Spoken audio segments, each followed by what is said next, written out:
ഒരു 12 കിലോ ഒരു മാസം കൊണ്ട് കുറയ്ക്കണമെന്നുണ്ടെങ്കിൽ രാവിലെ കഴിക്കേണ്ട ഭക്ഷണം എന്തൊക്കെ, അല്ലെങ്കിൽ ബെസ്റ്റ് ബ്രേക്ക്ഫാസ്റ്റ് എന്താണ്? ബെസ്റ്റ് ബ്രേക്ക്ഫാസ്റ്റ് എന്ന് പറയുന്ന സമയത്ത് നമുക്ക് മുട്ട നല്ലൊരു ഓപ്ഷനാണ്. കാരണം അത് കംപ്ലീറ്റ് ആയിട്ടുള്ളൊരു ഹെൽത്തി ആയിട്ടുള്ളൊരു ഫുഡാണ്. കാരണം അതിൻ്റെ അകത്ത് പ്രോട്ടീൻ വരുന്നുണ്ട്, അതുപോലെ തന്നെ നല്ല കൊഴുപ്പുകൾ വരുന്നുണ്ട്, ആൻറ്റി ഓക്സിഡൻസ് ഒക്കെ വരുന്നുണ്ട്. അതുകൊണ്ട് നമുക്ക് രാവിലെ ഒരു 2 to 3 മുട്ട നമുക്കൊരു ഓംലേറ്റ് ആയിട്ടൊക്കെ കഴിക്കാവുന്നതാണ്. അപ്പോൾ അതെന്ന് പറയുമ്പോൾ അത്യാവശ്യം നല്ല ഫില്ലിംഗ് ആയിട്ട് വരുന്നതാണ്. അതുപോലെ തന്നെ നമുക്ക് സെലക്ട് ചെയ്യാൻ പറ്റുന്ന ഒന്നാണ് ഓട്സ് എന്ന് പറയുന്നത്. അതൊരു സ്റ്റീൽ കട്ട് ഓട്സ് ഒക്കെയാണ്. നിങ്ങൾ ഓവർനൈറ്റ് ഒക്കെ ഇട്ട് വെച്ചിട്ട് കുറച്ച് ഫ്രൂട്ട്സും വെജീസും ഒക്കെ ആഡ് ചെയ്ത് കഴിക്കുന്നുണ്ടെങ്കിൽ അത് നിങ്ങൾക്ക് കംപ്ലീറ്റ് ആയിട്ടുള്ളൊരു ഫുൾനെസ് ആണ് തരുന്നത്.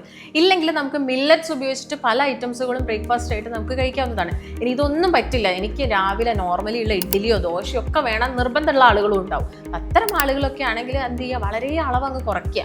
ഒരു ഇഡ്ഡലി അല്ലെ 1-2 ഇഡ്ഡലിയും ഒരു എഗ്ഗും കൂടി ആഡ് ചെയ്യുക. ഈ 3 എഗ്ഗിന് പകരം നമ്മൾ ഒരു എഗ്ഗിലോട്ട് കൊണ്ടുവരിക 2 ഇഡ്ഡലി. അപ്പം ആ രീതിയിലായിരിക്കണം നിങ്ങളുടെ ബ്രേക്ക്ഫാസ്റ്റ്. അപ്പം ഈ ഒരു രീതിയിൽ മാത്രമല്ല, ഞാൻ പറഞ്ഞല്ലോ, ഇപ്പം ചില ആളുകളുണ്ട് രാവിലെ പ്രോട്ടീൻ കൂടുതൽ ഇഷ്ടപ്പെടുന്ന ആളുകളുണ്ട്. അപ്പം അത്തരം ആളുകൾക്ക് സ്റ്റീം ചെയ്തിരിക്കുന്ന മാംസം വേണമെങ്കിൽ അവർക്ക് രാവിലെ എടുക്കാം, ഓപ്ഷനായിട്ട് കഴിക്കാം. അത് ഓരോ പേഴ്സണിനെ ഡിപ്പെൻഡ് ചെയ്തിരിക്കും.